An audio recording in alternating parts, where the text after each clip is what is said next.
Donc, un laboratoire qu'on veut enfin installer le désir est de l'installer dans 3 milieux hospitaliers. Donc, on travaille conjointement avec la directrice des soins infirmiers du CHUM, Renée Descoteaux, Claude Fortin de Sainte-Justine et également Renée O'Doherty, Lisa O'Doherty, excusez, de l'Institut de cardiologie de Montréal. Donc, c'est un laboratoire qui va être vraiment fonctionnel en 2020. Donc, ça me fait plaisir aujourd'hui de vous présenter davantage les étapes préalables au développement de ce laboratoire et un peu l'agenda de recherche qui est associé. On peut se demander, bien en fait, pourquoi un laboratoire, pourquoi on veut mesurer la performance des soins infirmiers comme tel. Donc, on peut vous dire d'entrée de jeu que nos travaux s'intègrent un peu dans le contexte de l'hôpital apprenant, qu'on a vraiment besoin. En fait, il est vraiment important d'avoir les meilleures données, d'avoir des données qui puissent, qu'on soit en mesure de juger de la valeur des services qui sont donnés et par la suite d'amener l'amélioration au niveau des soins. Donc, c'est vraiment dans un contexte d'amélioration des soins qui sont donnés aux patients. Et les infirmières, comme vous le savez, plus grand corps professionnel de la santé, et les infirmières sont des grandes dispensatrices de soins. Pourtant, leur contribution est un peu invisible parce qu'on a peu accès à des données qui viennent documenter vraiment la pratique infirmière, les activités infirmières. Donc, on a peu de données qui viennent guider finalement les décisions qui sont au niveau des soins infirmiers.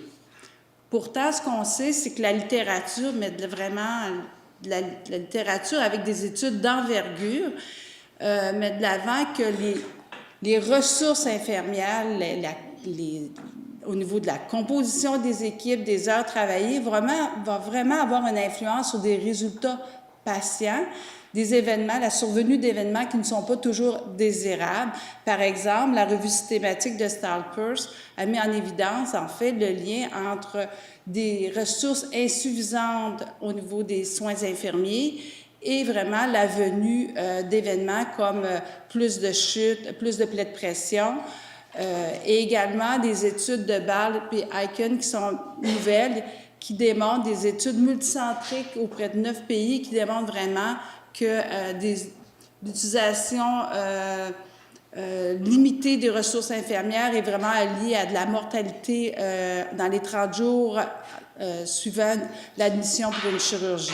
Donc, c'est vraiment important d'essayer de documenter les indicateurs qui sont sensibles aux soins infirmiers pour, par la suite, vraiment que ce soit une aide à la décision.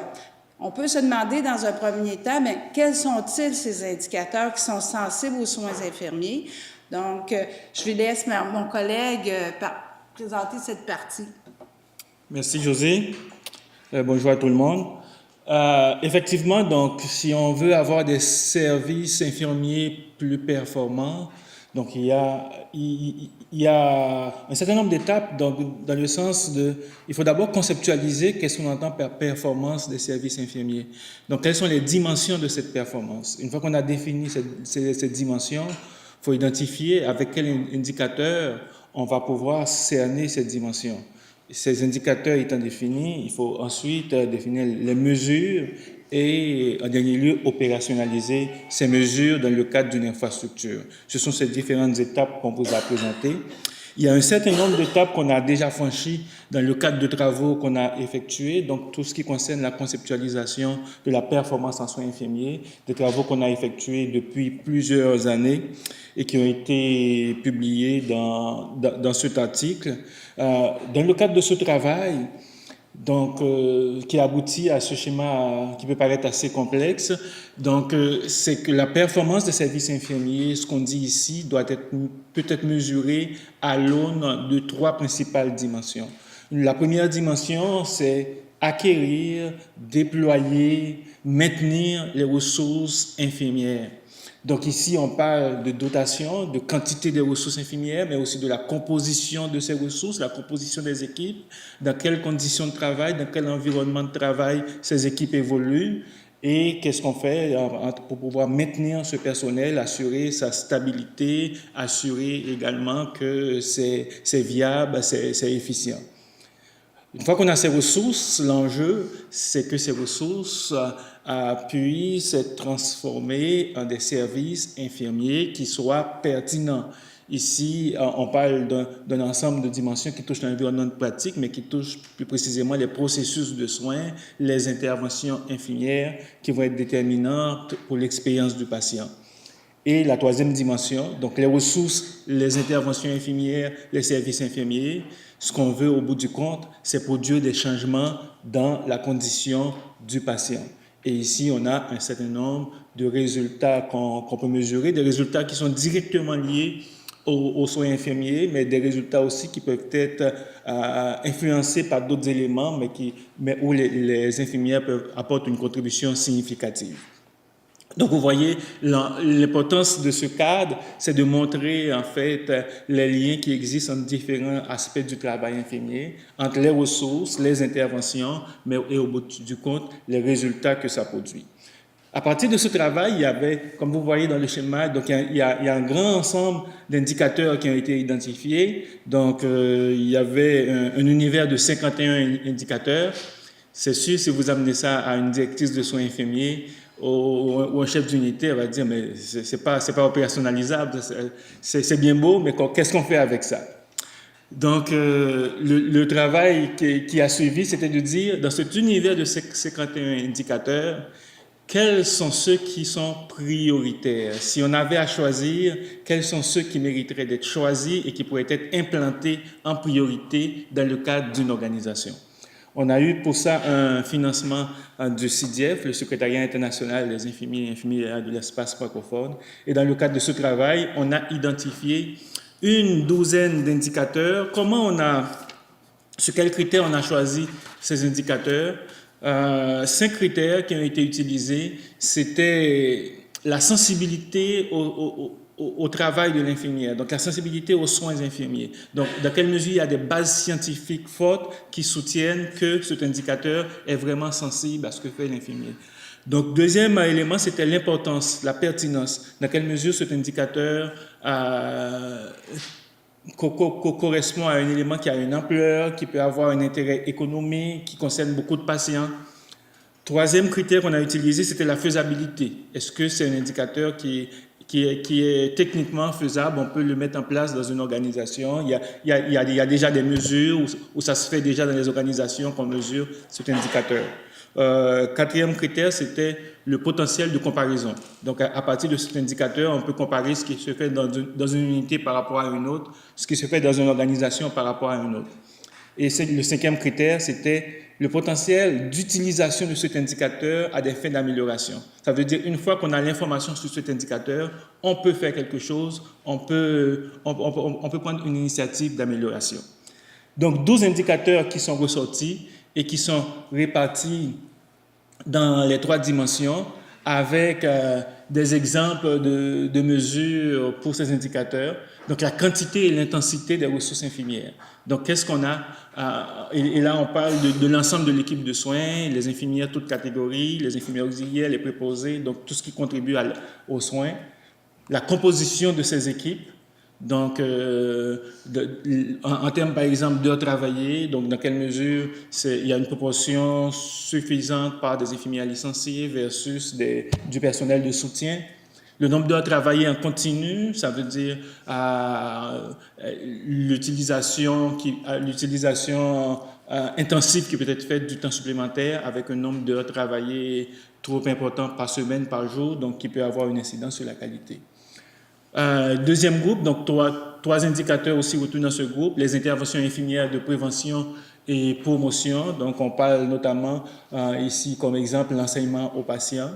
Donc la gestion des symptômes, donc c'est ressorti notamment la gestion de la douleur et la planification du congé, la préorientation de sortie comme exemple. Et pour la 3e dimension, donc 6 indicateurs qui sont sortis, les plaies de pression, les erreurs d'administration de médicaments, les chutes, les infections urinaires par cathéter, réadmission, durée de séjour. Donc voilà, donc c'est ces 12 indicateurs qui sont ressortis auxquels on devrait accorder une attention prioritaire. La question qui se pose maintenant, c'est quoi les sources? Donc, c'est ça. Ou, bon, c'est quoi les sources? Comment on va rendre opérationnels ces indicateurs pour avoir ces informations dans les milieux de soins? Si on regarde au niveau des ressources infirmières, donc il y a des bases de données qui existent où on a de l'information. Bon, l'information au niveau de l'OJBEC, Médisolutions. Donc, on peut avoir vraiment toute l'information en lien avec les ressources infirmières, donc les heures travaillées et la composition des équipes. Au niveau des résultats patients également, donc on peut avoir tout ce qui est les événements indésirables, ça se retrouve dans GESRIS. Ce qui touche la durée de séjour et également la réadmission dans le mois qui suit, dans les 30 jours qui suivent, on peut aller chercher dans ADT. Donc, on a ces informations. Lorsqu'on arrive dans les interventions infirmières, les activités de soins, bien, il n'y a pas de base de données, comme vous le savez. Les infirmières, encore, on est avec des notes manuscrites. Donc, les notes sont manuscrites et à l'échelle de la planète, c'est un peu encore cette situation. Pour avoir vraiment une saisie en temps réel, on va devoir avoir un langage un peu plus standardisé et c'est le travail qui est fait depuis plus de 30 ans par le Comité international des infirmiers et infirmières. Donc, on a quand même un langage qui est standardisé, disponible, mais son implantation dans les milieux est encore sporadique et très limitée.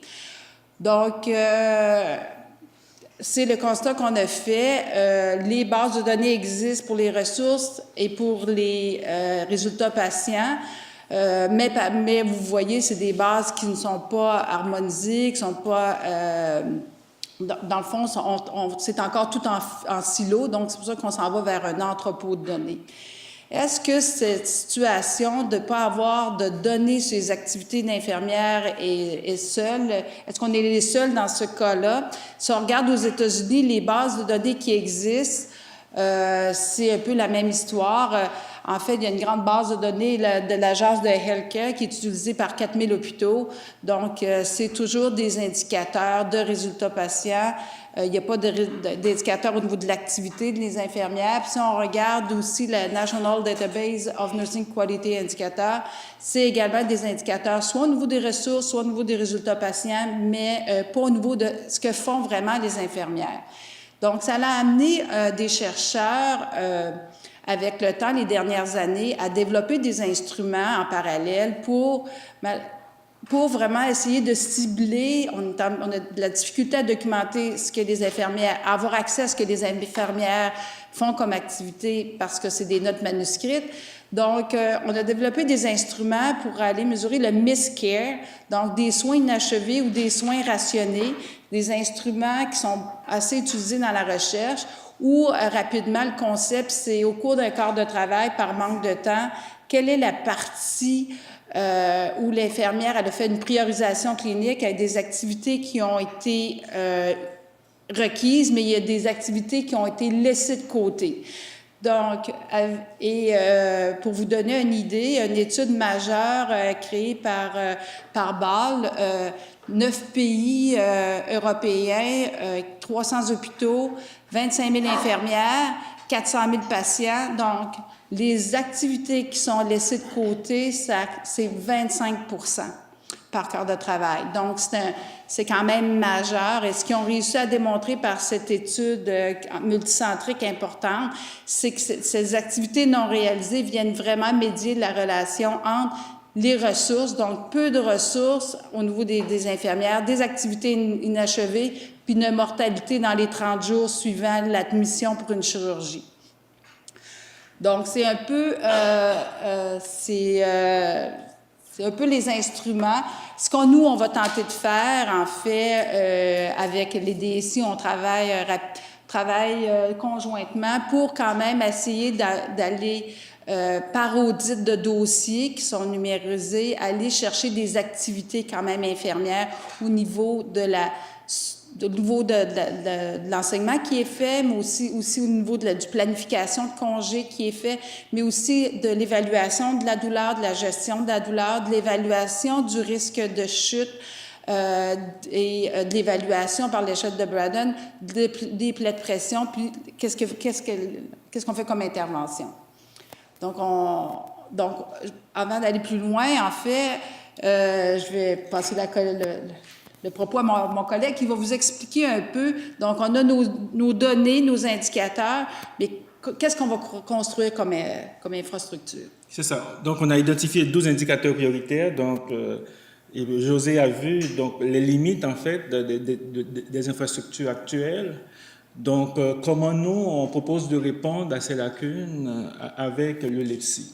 Donc, il faut d'abord dire que, mais deux choses, le LEPSI est conçu à la fois pour répondre aux besoins de recherche, mais aussi aux besoins de prise de décision. Donc, c'est des données pour la recherche, mais c'est aussi pour permettre aux gestionnaires, aux cliniciens dans les milieux d'avoir accès à une information qui puisse guider leurs initiatives d'amélioration et la prise de décision.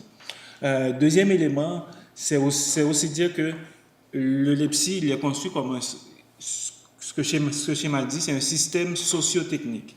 Dans le sens qu'il y a une partie technique, mais il y a une partie aussi qui est plus sociale interactive. La partie bleue, donc c'est tout ce qui concerne la partie technique. Donc ça veut dire, on a identifié nos indicateurs, nos mesures, donc assembler les données sur ces indicateurs. Une fois qu'on a assemblé ces données, pouvoir les analyser, pouvoir interpréter les résultats. Mais ça ne suffit pas. Dans un contexte de clinique, de prise de décision, c'est aussi assurer une rétroaction aux équipes à différents niveaux de l'organisation, de manière à guider les changements dans l'amélioration, les changements en matière d'amélioration des pratiques. Donc la partie rouge qui est plus la partie sociale qu'il ne faut pas négliger. Donc ce qui se fait actuellement aussi, c'est que avec les infrastructures actuelles et puis la manière dont les données sont organisées, pour chaque problème d'intérêt, on va reprendre ce cycle. Donc, si on dit ça, c'est le cycle continu d'apprentissage, le cycle continu d'amélioration. Donc, on a un problème de personnel, de dotation. Donc, on va considérer ce problème-là avec les données qu'on a. On a un problème de chute, on va reprendre, on va faire le cycle. On a un problème d'erreur de médicaments, on va aussi faire un autre cycle. Alors, ce que le LEPSI propose, c'est d'aller vers quelque chose qui soit plus efficient, donc une infrastructure où toutes ces données sont rassemblées, donc ça permet une plateforme unique pour soutenir des cycles d'apprentissage en simultané. Donc avoir accès à toute l'information sur les indicateurs en un même endroit, de manière à pouvoir guider les initiatives, guider la prise de décision. Alors, voilà ce à quoi ressemble l'infrastructure envisagée et qui est en cours de conception avec les experts informatiques. Donc, ce que vous avez à votre gauche, en haut, donc c'est ce qu'on pourrait appeler le module d'extraction des données. Donc, vous voyez qu'il y a 3 établissements participants. Donc, on est à la première phase de développement de l'infrastructure. On travaille avec 3 établissements, le CHUM, le CHU Sainte-Justine et l'ICM. Donc, l'idée, une fois qu'on a passé cette première phase, ce serait d'intégrer d'autres établissements. Donc, c'est le module d'extraction. L'idée ici, à partir des fichiers sources, quand on parle de Logitech, Medisolutions, Oasis, d'aller chercher ces données-là de manière éthique en les anonymisant et pouvoir les mettre dans des entrepôts d'abord, dans les organisations. Au milieu, ce qu'on appelle l'entrepôt consolidé, c'est le module de transformation des données. Donc, toutes ces données qu'on va collecter des différentes organisations, donc pouvoir les nettoyer, les reformater, les transformer de manière à ce qu'ils puissent être utilisés. Et à votre droite, là, on aura la base de données donc, qui va servir en quelque sorte de module d'analyse si on veut extraire des données pour la recherche. Donc, c'est à partir de ce module-là qu'on va pouvoir y aller. Et puis en dessous, ce que vous avez, c'est ce qu'on appelle le module d'interrogation. Donc, ça veut dire un gestionnaire qui a les accès, un clinicien qui a les accès, va pouvoir, à partir de son portable, à partir de son ordinateur, pouvoir interroger ces données-là et pouvoir faire des liens. Donc, les types de données, donc deux types de données qu'on va collecter, des données qui vont toucher le personnel de soins quand on parle des ressources infirmières. Donc, bien sûr, ça va être des données toutes anonymisées, les caractéristiques socio-économiques, âge, sexe, état civil, formation, les caractéristiques de l'emploi, le poste, l'ancienneté, le statut, le type de contrat de travail, l'horaire, le cadre de travail, l'unité. Donc, et puis les prestations, ça veut dire en termes de travail, la date de la prestation, heure rémunérée, régulière, travaillée, maladie ou en temps supplémentaire. Ça veut dire qu'à tout moment, pour une unité donnée, il sera possible de voir pour un cadre de travail, si on dit pour un cadre de travail donné, voilà le déploiement du personnel qui a été effectué dans cette unité-là, en tenant compte aussi du nombre de patients qui a séjourné dans cette unité-là. Des données qui vont toucher les patients, donc des caractéristiques socio-économiques, mais aussi des caractéristiques d'admission, date d'entrée, sortie, l'état du patient à l'admission, est-ce qu'il y a eu des médicaments, des comorbidités, la raison de l'admission, le score d'acuité. Donc, ce n'est pas toutes les organisations qui permettent de le faire, mais au moins un des établissements est en train de mettre en place un système pour calculer le score d'acuité. Ça veut dire le score d'intensité de service requis par le patient à l'admission, le lit occupé et l'unité. Les interventions, donc les interventions qu'on a ciblées donc en matière d'enseignement, d'évaluation, de préorientation de sortie, la date de réalisation de ces interventions, le suivi qui a été fait de ces interventions. Par exemple, pour un patient qui a eu de la douleur, est-ce qu'il y a eu un suivi par rapport à cette douleur-là? Et les effets indésirables qu'on a ciblés, les plaies de pression, les chutes, avec la date de survenue, le degré de gravité donc, de ces événements. Donc voilà. Voilà, donc la programmation de recherche, donc comme vous avez bien dit, Carl, c'est vraiment un outil pour les décideurs gestionnaires, mais aussi qui alimente toute une programmation de recherche. Rapidement, en fait, les 12 indicateurs qu'on cible vraiment, c'est un peu la map conceptuelle de ces indicateurs et des liens qui sont possibles, qu'on pourra vraiment aller voir, en fait, analyser plus en profondeur l'utilisation, la variation au niveau de l'utilisation des services, au niveau de l'utilisation des ressources infirmières, la variation au niveau des modes d'organisation, au niveau des interventions qui sont données et regarder un peu ce qui se passe au niveau des résultats patients. Donc, on veut y aller en rétrospectif aussi, mais on veut également y aller en prospectif. Donc, il y aura assurément des collectes de données qui vont être mis en parallèle, qu'on va conjuguer des collectes de données en parallèle pour finalement, lorsque ce sera nécessaire d'implanter des nouvelles technologies, on pourra faire le suivi avec ces indicateurs. À long terme, on veut qu'on ait une ouverture pour insérer d'autres indicateurs parce que l'expérience patient ne se limite pas seulement à des événements indésirables. Je pense que les infirmières ont quand même un impact sur d'autres concepts, dont l'autonomisation. Donc, on va ajouter d'autres indicateurs.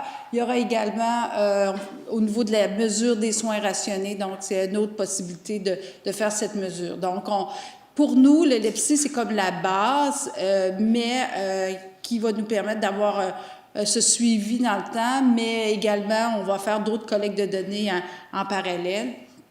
Donc, au niveau des enjeux de la dotation... Oui, un autre aspect de la programmation, c'est tout ce qui concerne la dotation en ressources infirmières. Donc, quand on parle de dotation, on a beaucoup parlé dans les médias ces derniers mois de ratio, mais il y a aussi la charge du travail, les horaires, la composition des équipes. Ce sont tous des éléments qu'on peut aborder sous divers angles. On peut voir ce que les données vont nous permettre, c'est de pouvoir analyser, examiner quels sont les modèles de déploiement du personnel infirmier, d'organisation de leur travail dans les unités de soins. Donc, les données dont on dispose pourront nous permettre de faire ça. Comment est utilisé le personnel? Est-ce qu'il y a une surutilisation? Est-ce qu'il y a une sous-utilisation?